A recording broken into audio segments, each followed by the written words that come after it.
अग्निरुद्राय नीलकण्ठाय शम्भवे अमृतेशाय शर्वाय महादेवाय ते नमः।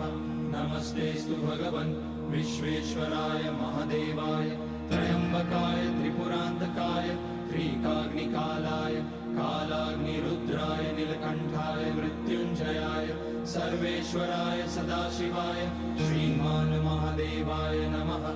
ॐ नमः शम्भवाय च मयोभवाय च नमः शङ्कराय च मयस्कराय च नमः शिवाय च शिवतराय च। ॐ त्र्यम्बकं यजामहे सुगन्धिं पुष्टिवर्धनम् उर्वारुकमिव बन्धनान् मृत्योर्मुक्ष्यमामृतात्। नागेन्द्रहाराय त्रिलोचनाय भस्माङ्गराय महेश्वराय नित्याय शुद्धाय दिगम्बराय तस्मै नकाराय नमः शिवाय।